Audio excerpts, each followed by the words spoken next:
Assalamualaikum warahmatullahi wabarakatuh. Perkenalkan, nama saya Raisa Amanda Putri dengan NIM 2248201164. Di sini saya akan membacakan hasil dari materi teknologi bahan alam.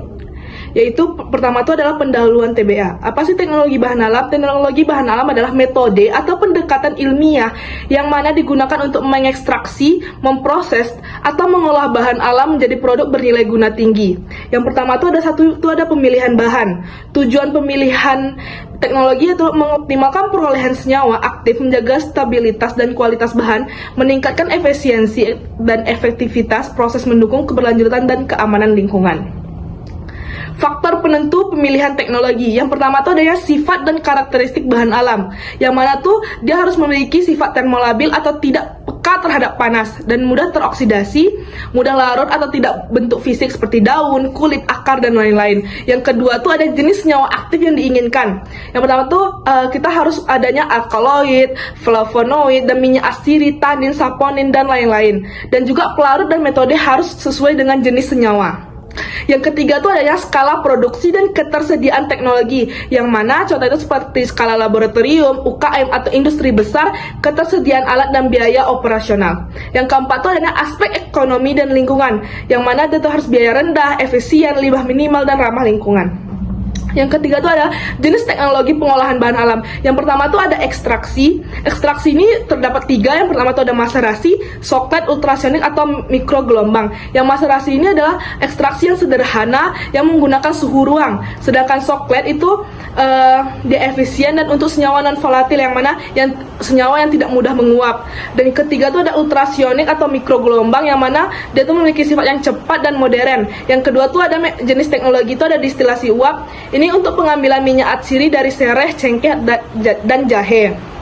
Yang ketiga itu ada fermentasi, yang mana menggunakan mikroba untuk meningkatkan nilai bioaktif. Yang keempat itu ada pengeringan, yang mana menggunakan freeze drying yang menjaga struktur senyawa spray drying untuk pembuatan ekstrak serbuk.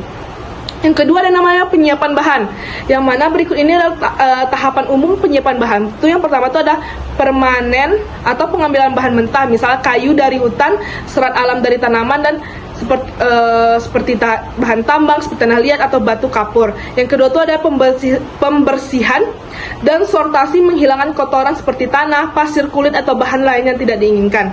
Yang ketiga itu ada pengeringan atau drying. Banyak bahan alam yang perlu dikeringkan untuk mengurangi kadar air agar dia tuh mencegah pembusukan dan mempermudah proses selanjutnya. Ada juga yang keempat itu ada penghancuran atau penggilingan. Bahan yang padat diubah menjadi bentuk bubuk seperti serpihan atau ukurannya lebih kecil agar mudah dicampur dan dicetak. Yang kelima itu ada ekstraksi atau pemurnian. Jika diperlukan proses kimia atau mekanis untuk mengambil komponen tertentu dari bahan alam seperti ekstraksi minyak nabati, isolasi, serat selulosa atau permurnian mineral. Yang keenam itu ada pengolahan awal fisik atau kimia, misalnya perlakuan panas, fermentasi atau penggunaan pelarut untuk meningkatkan sifat-sifat tertentu dari bahan. Selanjutnya, penyimpanan bahan. Penyimpanan bahan ini bertujuan untuk menjaga stabilitas dan mutu bahan alam sebelum dan sesudah ekstraksi. Metode penyimpanan itu yang pertama itu ada pengeringan. Pengeringan itu ya mengurangi kadar air, menggunakan oven atau suhu kamar agar tidak cepat rusak. Yang kedua itu penyimpanan simplisia. Penyimpanan simplisia itu harus diperhatikan juga seperti wadah tertutup, rapat, menggunakan gelas atau kaca, dan tempatnya harus kering, sejuk dan terlindung dari cahaya.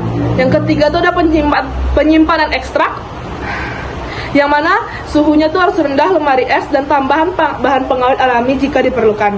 Faktor yang mempengaruhi penyimpanan itu yang pertama itu suhu dari kelembapan, cahaya, wadah penyimpanan, dan lama penyimpanan. Terima kasih. Assalamualaikum warahmatullahi wabarakatuh.